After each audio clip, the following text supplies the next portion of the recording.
안녕하세요. 아이들이 어려워하는 수학, 별표 치는 수학만 쏙쏙 골라서 풀어주는 별표타파 별타쌤 박지영입니다. 자, 지난 시간에요. 제가 4차 산업혁명에 맞는 아이를 어떻게 키워야 되는지 말씀드렸어요. 그 중에 기초문해에 대해서 우리가 지금 이야기하고 있는데요. 기초문해 중에 우리가 국어적인 리터러시 능력, 문해력, 그리고 수학적인 리터러시 능력, 그래서 수해력까지 한번 해보았는데요. 오늘은요, 과학문해, 그리고 하나는 ICT, ICT 문해력까지 두 가지 말씀드리려고 합니다. 자, ICT 문해력 같은 경우는 뭐 컴퓨터에 대한 읽고 이해하는 능력이겠죠. 그러면은요, 과학 문해는요, 어떻게 해주시면 좋은지 이거에 대해서 말씀을 드리려고 하는데요. 과학 문해에 대한 일단 중요성은 저기 강조하지 않아도 아실 것 같아요. AI, 인공지능, 로봇, 모든 것들이 과학 기술이거든요. 그래서 과학 교육은 사실 삶의 질을 향상을 시키기 위한 가장 중요한 교육이에요. 그렇기 때문에 과학 교육에 강조 또 드리고 싶어요. 그런데요, 제일 무서운 게 뭔지 아세요? 부모들이요, 가장 이렇게 역량이 갭이 큰 게 바로 과학 과목이에요. 어떤 부모님은요, 과학에 대해서 굉장히 신경을 어렸을 때부터 많이 써줍니다. 근데 과학에 대해서 평소 관심 없었어, 나 문과야, 막 이런 아버님들은요, 과학에 대해서 사실 건드려주지 않아요. 그렇기 때문에 과학적인 문해력의 차이가 아이들 굉장히 많이 나게 된다는 거죠. 그렇기 때문에 어머님들이 꼭 기억을 해두시는 그런 중요한 시간 되었으면 좋겠습니다. 그럼요, 과학적인 문해력이 어떻게 생기는지 한번 보도록 할게요. 자, 첫 번째는요, 호기심을 충족시켜 주셔야 돼요. 어렸을 때요, 아이들이요, 아장아장 걸을 때부터요, 말 시작하면서부터 굉장히 과학적인 호기심은 폭발해요. 그래서 엄마 이거 뭐예요? 왜 달은 둥글했다가 작아져요? 그러면요, 엄마들이요, 이거에 대한 과학적인 답을 줘야 되는데 얘가 알겠어 싶잖아요. 그래서 아유, 이 꽃은 그냥 들꽃이야 라고 하고 넘어가거나 이런 경우들이 굉장히 많아요. 그래서 어렸을 때 아이들의 자연 관찰을 많이 시켜주시면서 이거의 지적인 호기심을 자꾸 깨워주셔야 된다는 거예요. 지적인 호기심을 이때 깨워주지 않으시면요, 커가면서 호기심 자체도 느끼지 못하고요. 그리고 호기심을 느끼더라도 내가 해소할 수 없으니까 그냥 마음을 접어버려요.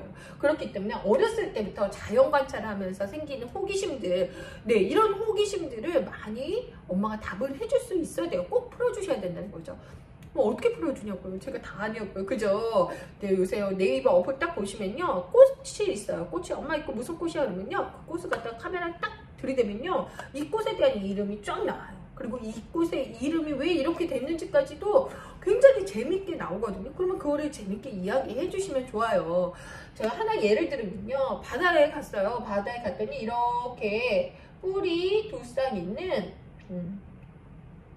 연체동물이 있어요. 연체동물이 있어서 이거 해삼처럼 생겼어요. 얘 이름은 군소라고 하기도 하고, 얘 별명은요, 바다토끼예요. 바다토끼. 예. 이런 군소 같은 동물이 있었어요. 진짜 보기에는 되게 징그럽거든요. 징그러운데, 애들이 와서, 엄마 이게 뭐야? 이게 근해안에 다 이렇게 많이 있거든요. 엄마 이거 뭐예요? 그래서 만져서 딱 들었어요. 이렇게. 엄마가 화들짝 놀라는 거야. 야, 그거 독 있어! 버려! 목이 뭐야? 바다 그냥 생물이지. 만지지 마. 이렇게 얘기하신 거예요. 그래서 제가 한번 찍어봤어요. 얘가 진짜 독이 있을까? 그래서 내부에 딱 찍었는데, 군소라고 나오면서요, 얘 별명은 바다토끼이고, 노벨상을 받았대요. 이거를 연구한 학자들이요. 왜냐면 이게 당뇨병이나 굉장히 특효하게 이래요. 그래서 지금 해녀분들이나 일반 군소 TV 프로그램에 있잖아요. 그래서 삼시세끼라는 프로그램에서도 군소 요리를 해먹을 정도로, 물론 이 안에 내장이나 이런 거는 독소가 약간 있긴 하다지만요, 겉을 만졌을 때는 전혀 해가 되지 않고, 그런 아주 좋은, 건강에 좋은 동물이었어요. 바다 동물이었어요. 근데 바다 생물인데 엄마들은 모르고서 그 호기심을 충족시켜주지 않고 만지지 마! 이렇게 되거든요. 그러니까 이런 거 딱 들어보면요, 바다토끼가 얘 별명이 이제 이렇게 뿔이 이렇게 길게 있어서 바다토끼가 되는데요. 토끼와 자라 얘기 아시죠? 거기서 이제 용국송으로 토끼가 들어갔다가요, 원래는 이제 나오게 되잖아요. 근데 자라의 꼬드김에 네, 간을 빼줬대요. 간을 빼줘가지고 결국은 바다에서 살게 되었다. 그래서 걔가 바로 군소다라는 되게 재밌는 얘기도 있어요. 그런 얘기해주면 아이들 되게 좋아하거든요. 그러니까 이런 지적인 호기심을 계속 이렇게 풀어주셔야지 아이들이 또 지적인 호기심이 생기거든요. 그렇기 때문에 호기심을 꼭 풀어주셔야 된다. 바다토끼 만지지 마! 너 군소 만지지 마! 하시면 안 된다. 네, 그냥 글꽃이야 하면 안 된다. 네, 그 다음은요. 좀 학년이 지나면서요. 직접 체험을 많이 시켜주셔야 돼요. 네, 직접 실험. 예, 제가요, 탐구생활 세대예요. 그래서 방학 때, 이제 초등학교 아니고 국민학교 때는요, 탐구생활이라는 책이 있었는데요. 네, 그릇에다가 선을 긋고 물을 부어요. 그리고서 밖에다 얼려요. 밖에다 얼렸더니, 분명히 선에 있는 물이 선 위까지 올라간 거예요. 고체가 됐겠죠, 얼음이. 그때 제가 알았죠. 액체에서 고체로 변하면 부피는 증가합니다. 이거를요, 저는 외우지 않았어요. 그 실험을 한 번 했는데요. 정말 지금까지 기억이 나거든요. 네, 그것처럼 직접 실험해 본 것들은 아이들이 그냥 자연스럽게 이해를 할 수 있다는 거예요. 평생을요. 네. 그렇기 때문에 직접 체험하는 게 뭐냐? 실험들을 많이 해주셔야 된다. 비싼 학원, Y땡 학원, 이런 데 보내실 거예요. 그것도 일대 다수거든요. 그러면 실험에 관한 단행본 책들이 되게 많이 있어요. 그러면요, 집에서 이럴 때 등교 안 할 때도 시켜주시면 좋고요. 아이가 할 수 있는 거는 오늘은 과학의 날에서 일주일에 한 번 정도는 과학의 날에서 실험을 좀 시켜주시면 좋아요. 위험한 건 엄마랑 같이 하지만 아이들이 스스로 할 수 있는 것들도 굉장히 많이 있거든요. 그래서 이런 실험들을 좀 많이 시켜주시면 좋다. 단행본으로 좀 사주시면 또 좋거든요. 그 다음에 직접 체험을 했는데 잘 안 돼. 그리고 잘 못하고 있어요. 그러면 어떤 거? 제가 많이 말씀드리는 간접 체험, 박물관이나 과학관. 요새는요, 과학관들 너무 잘 돼 있어요. 근데 코로나 때문에 지금은 주춤하셔야 되지만, 이게 끝난다면요, 과학관 가서 아이랑 여러 가지 좀 실험도 해보고, 체험도 해보고, 생활사 박물관 너무 잘 해놨거든요. 그래서 거기에서 엄마가 설명해 주시기 어려우면, 도슨트 시간이 있어요. 그거에 대한 설명해 주는 시간인데요. 도슨트 시간에 가서 좀 설명을 자연스럽게 많이 들려주세요. 그러면 아이들이 굉장히 좋아한다는 거죠. 그래서 과학관이나 박물관 이런 데를 많이 방문해 주셔라. 그래서 아이들의 호기심을 꼭 풀어주셔라. 그 다음에 직접 실험할 수 있게 해주셔라. 그 다음에 안 되면 과학관 같은 간접 체험을 시켜주셔라. 공자님도 말씀하셨어요. 예.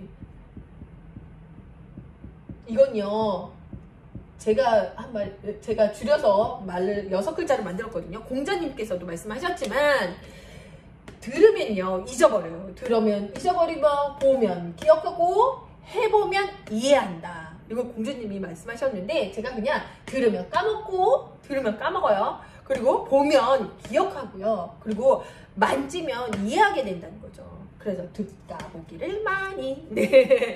그래서 제가 만든 말이거든요.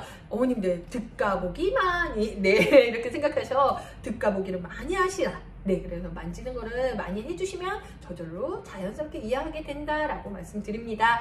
그 다음에 네 번째는요, ICT 교육에 대해서 말씀드리고 싶어요. 자, ICT 제 거 지금 시리즈 처음부터 보신 분들은 ICT 알지, 그죠? 네, 이건요, IT랑 CT를 융합한 말이다. IT는 뭐예요? 정보기술, CT는 커뮤니케이션 테크놀로지에서 통신기술. 그래서 ICT 라고 하는 거죠. 네, 우리나라는 원래 IT 강국이었어요. IT 강국인데 ICT는 굉장히 떨어지고 있어요. 예, 구글, 아마존, 중국의 바이브 같은 회사들도 있지만 우리나라는 ICT 능력이 굉장히 떨어지고 있다. 왜 그러냐면은 IT 능력만 강조하고 있어요. 아직도요. IT에 관한 자격증을 따는 거, 그리고 우리나라 지금 코딩 자격증 붐이잖아요. 코딩 안 하면은 4차 산업혁명 못 살 것처럼 얘기를 하시고, 소프트웨어 교육이 중요하고, 이런 이야기들을 너무 많이 하는데요. 이렇게 지식만 강조했다가, 기술만 강조했다가는 ICT는 굉장히 무너지게 된다는 거죠. IT가 중요하냐? 기술이 중요할까요? 아니요. 기술은요, 로봇이 컴퓨터가 훨씬 더 좋고 잘해요. 그렇기 때문에 ICT를 하는 능력자들이 돼야 돼요. 그런데 IT만 강조하다 보니까 이런 것들이 이제 무너지게 된다는 거죠. 지금 요새 11살 친구가요, 사물 인터넷으로 기기 개발자가 됐어요. 11살. 네, 우리나라는 이런 것들이 못한다는 거죠. 그냥 IT 교육만 지금 하고 있다는 거. 코딩을 해야 된다 말아야 된다. 또 하나 말씀드리면요, 잡스 있잖아요. 스티븐 잡스는요, 코딩 몰라요. 프로그램도 한 번도 짜본 적이 없어요. 그런데요, 그렇게 훌륭한 사람이 되었잖아요. 그렇게 잡스처럼 새로운 생각을 하게 만들어 주셔야 돼요.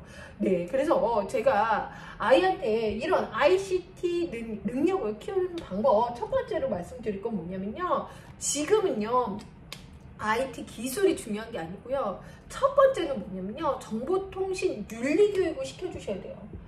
요새 안 좋은 사건들 너무 많죠. 정보통신 윤리 교육을 시켜주셔서, 자, 스마트폰 사용을 어떻게 하면 건전하게 할 건지, 이런 것들은 또 사이버 폭력에 대해서 어떻게 대처하고, 사이버 폭력이 무엇이 안 좋은지, 나쁜 점, 이런 거에 대한 내용을 정보통신 윤리 교육을 많이 시켜주셔야 될 게 지금 시기라는 거죠. 유아 때, 초등학교 때 시기에는 그런 거에 대한 강조를 많이 시켜주셔야 되고, 두 번째는 뭐냐, 창의력에 집중을 해주셔야 된다. IT가 아니고 이거를 두 개를 융합할 수 있는, 우리 아이가 사물 인터넷 지금 기기 만들 수 있거든요. 새로운 생각을 해야 돼요. 이걸 이렇게 되고 이렇게 돼서 이걸 합하면 어떨까? 운동화끈에 애플워치가 묶어주면 어떨까? 이런 좀 새로운 생각을 해주셔야 되는데, 우리 엄마들은 대부분 이렇게 새로운 생각하면 쓸데없는 얘기 하지 마라 그러죠. 그런 게 아니라 정말 아이디어나 이런 거에 대한 좀 집중을 해주시고, 새롭고 재밌는 생각을 하고 말할 수 있게 좀 해주셔야 된다는 거죠. 잡스도 코딩 안 했다, 프로그램도 모른다, 이런 생각 다시 한번 해보시면서요, 오늘 고민 해결되셨나 모르겠네요. 그럼 별표 탁탁!